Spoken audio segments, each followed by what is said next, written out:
เขาเจ้าส่งคนลาวกลับบ้านไป2คนสุดท้าย1คนเป็นผู้ชาย1คนเป็นผู้หญิงผู้ชายนั่นอายุ47 ปี 47 ปี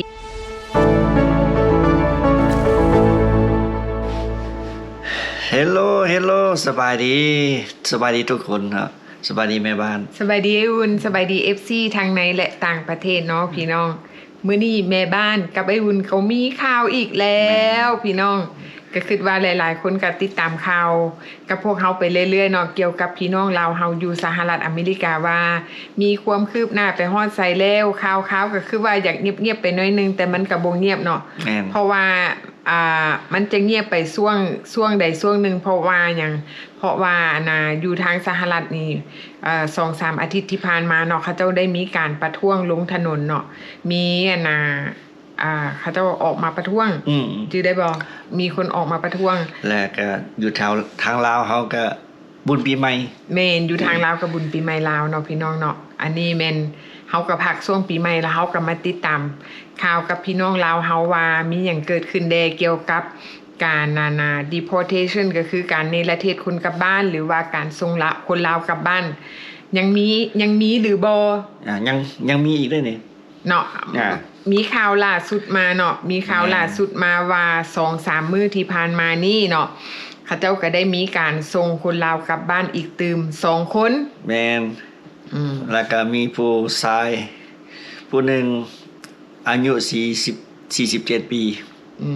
แล้วก็มาจากอาร์คันซอเนาะเขาเจ้าส่งคนลาวกลับบ้านไป2คนสุดท้าย1คนเป็นผู้ชาย1คนเป็นผู้หญิงผู้ชายนั่นอายุ47 ปีแล้วผู้หญิงอีกคนนึงอายุ46 ปีเนาะเพราะว่าบางคนก็อาจจะถามว่า2คนนี้เฮ็ดคดีผิดหยังเป็นหยังจึงบอกชื่อบ่ได้เป็นหยังบ่บอกแรงที่มาเป็นหยังและเป็นหยังบัดนี้แม่บ้านก็จะมาตอบว่าเหตุผลที่ว่าเฮาบ่สามารถตอบให้ทุกคนได้รับรู้ได้เนื่องจากว่า2คนที่ส่งไปครั้งสุดท้าย 2-3 มื้อที่ผ่านมานั้นเพิ่นบอกว่าเพิ่นบ่ประสงค์จะออกนามแล้วเพิ่นก็บ่ประสงค์จะบอกเกี่ยวกับว่าการที่ส่งเพิ่นกลับบ้านย้อนเหตุผลใดอันนี้ก็แม่นการรักษาสิทธิส่วนบุคคลของเพิ่นเนาะเฮาต้องเคารพในสิทธิ์ของเพิ่นเพราะว่าเฮาก็บ่สามารถเปิดเผยได้เนื่องจากว่าคือเฮาเว้าในหลายๆคลิปที่ผ่านมาว่าอันนี้แม่นเฮาให้โอกาสให้เพิ่นมีที่ยืนในสังคมเนาะพี่น้องอันนี้แม่นเฮาต้องให้โอกาสซึ่งกันและกันก็แม่นอยู่ว่าเพิ่นเฮ็ดผิดผ่านมาอันนั้นมันเป็นอดีตที่แบบว่าเคยผิดพลาดหลายๆคนก็อาจจะเคยผิดพลาดเนาะแต่ว่าการผิดพลาดของแต่ละคนนั่นขึ้นกับว่าเฮาสิให้โอกาสเพิ่นหรือบ่ในเมื่อว่าเพิ่นได้เริ่มต้นชีวิตใหม่แล้วเพิ่นก็อยากกลับตัวกลับใจเนาะแม่นเฮาก็บ่ว่ากันอันนี้แม่นเฮารักษาสิทธิของเพิ่นเนาะพี่น้องอันนี้แม่นเฮาก็บ่สามารถบอกรายละเอียดได้เฮาก็มาเข้าใจนํกันเฮามีแต่มาเล่าสู่กันฟังซื่อๆว่ามันยังเกิดขึ้นแม่นอันนี้แม่นเฮาได้มาเล่าเหตุการณ์ให้รับรู้ว่าเจ้าหน้าที่ไอซ์ที่อยู่ทางสหรัฐนี่เขาเจ้าบ่ได้เงียบหายไปจากนี่เขาเจ้าทยอยส่งเนาะทยอยส่งไปเทื่อหน่อยอันนี้ก็แม่น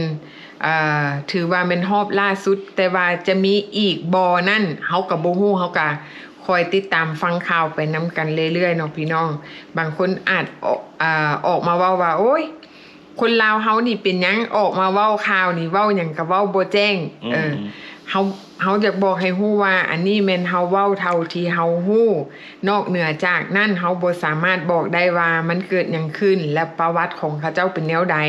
ถ้าหากว่าอยากฮู้เฮาต้องได้ยินจากปากของผู้เกี่ยวเองถึงแม้นเฮาฮู้มาเฮาก็บ่สามารถเว้าออกไปได้มันอาจจะเป็นข้อมูลที่บิดเบือนเพราะว่าเฮาบ่ได้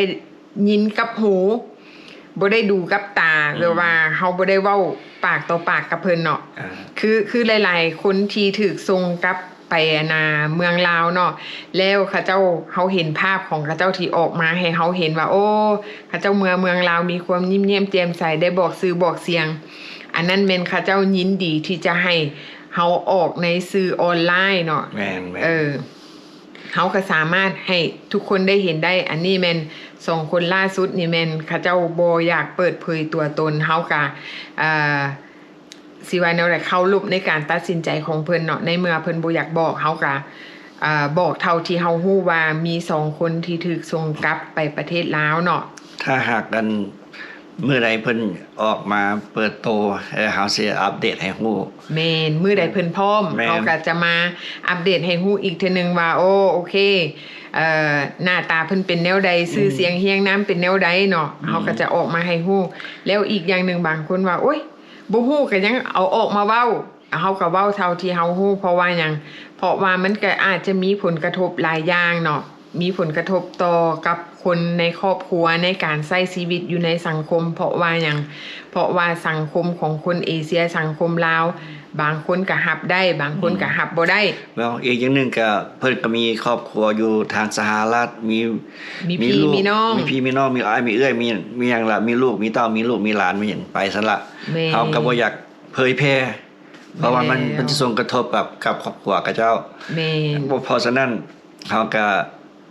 บอกได้ว่าได้เท่านี้แม่นเฮาก็มีขอบเขตในการที่เฮาสินำเสนอให้ทุกคนได้ฮู้แต่ว่าเฮาก็อยากบอกว่าเฮาบ่ได้เป็นนักข่าวเฮามาเล่าให้ฟังว่าเหตุการณ์หยังมันเกิดขึ้นแบบว่าเฮาฮู้หยังมาเฮาก็มาเล่าผ่านช่อง YouTube นี่แหละเพื่อหยังเพื่อว่าให้พี่น้องลาวเฮาเนาะมีสติมีความเตรียมพร้อมมีการเตรียมตัวถ้าหากว่ามันเกิดขึ้นเฮาจะเตรียมตัวเตรียมใจแบบใดก็คือคลิปที่เฮาเห็นผ่านมาที่แบบว่าไปรีพอร์ตกับเจ้าหน้าที่ไอซ์เนาะแล้วถูกเจ้าหน้าที่ไอซ์กักโตโดยที่เขาเจ้าบ่ได้เตรียมตัวมาก่อนเขาเจ้าก็เกิดภาวะที่แบบว่าตกใจทำเบิดครอบครัวมันก็ตกใจแม่นแบบว่ามันรับบ่ได้แม่นเพราะว่าคนเฮาเนาะความเสียใจนอกจากว่าการจากกันโดยการเสียชีวิตยังบ่แล้วบัดนี้จากเป็นมันทรมานแบบว่าเราอาจจะเป็นหัวหน้าครอบครัวจังซี่เป็นคนที่แบบว่าซัพพอร์ตครอบครัวเป็นเสาหลักให้ครอบครัวในเมื่อว่าบ่มีเสาหลักของครอบครัวแล้วคนที่อยู่ข้างหลังจะเป็นแนวใดเนาะแม่นมันก็สำหรับเด็กน้อยอีกนึงสำหรับเด็กน้อยแปลว่าเฮาเบิ่งคลิปตัวนั้นแปลว่าทุกเทื่อน้ำตาเฮาตกพี่น้องอีตนเด็กน้อยที่กระเจ้าขาดพ่อที่เสาหลักใหญ่เนี่ยที่มีพ่ออยู่ใกล้ๆข้างเคียงสำหรับคนที่มีลูกคือสิเข้าใจถ้าเบิ่งได้คลิปตัวนั้นแล้วแต่สำหรับเฮาก็มีลูกมันตามใจเฮานึกภาพใส่ว่าโอ้อันสิ่งที่มันเกิดขึ้นจริงๆแม่นบ่ล่ะเฮาก็มันลูกเฮาจะอยู่แนวใดเมียเฮาจะอยู่แนวใดเนาะแล้วบัดนี้ความรักของลูกที่แบบว่าบ่เคยห่างไกลพ่อแม่ก็เด็กน้อยเขาก็อาจจะตกสะเงอว่าโอ้มันเกิดหยังขึ้นกับครอบครัวมันเกิดหยังขึ้นกับพ่อเฮาเพราะว่าหยังเพราะว่าอดีตที่ผ่านมาเฮาก็คิดว่าโอเคตอนเฮายังบ่ได้แต่งงานแม่นบ่มันอาจจะเกิดขึ้นตอนที่ยังบ่ได้แต่งงานตอนที่ยังบ่ได้สร้างครอบครัวยังบ่ทันมีลูกบัดนี้มันเกิดขึ้นไปแล้วเขาเจ้าเริ่มต้นชีวิตใหม่ล่ะเขาเจ้าก็ลืมไปละว่ากรณีแบบนั้นเคสแบบนั้นมันได้ผ่านไปแล้วหลายปีแล้วบ่นึกบ่ฝันว่ามื้อนึงมันสิเกิดกับตัวเองบัดนี้ลูกก็บ่ฮู้บัดนี้ลูกบ่ฮู้ในเมื่อว่าพ่อแม่บ่เคยเล่าให้ลูกฟังลูกบ่ฮู้เรื่องมันเกิดขึ้นแล้วนี่ลูกเขาก็ตกใจแบบเขารับสภาพบ่ได้ก็ว่าแล้วก็เคส2เกิด2คนหาก็ส่งไปนี่อาจเพิ่นตอนเป็นวัยรุ่นก็จะอาจจะเฮ็ดผิดแม่แต่ว่าจังได๋เพิ่นก็มีเรคเกิดอยู่ในของตำรวจอยู่เพราะฉะนั้นก็จะฟื้นขึ้นมาแม่นแม่นรัฐบาลรุ่นใหม่นี่นะแม่นแล้วเฮาก็อยากฝากไว้กับหลายๆคนเนาะที่แบบว่าเบิ่งคลิปถ้าหากว่าเฮาน่ะมีชื่อหรือว่าพี่น้องป้องปายเฮาหรือว่าหมู่คู่เฮาเนาะที่เป็น1ใน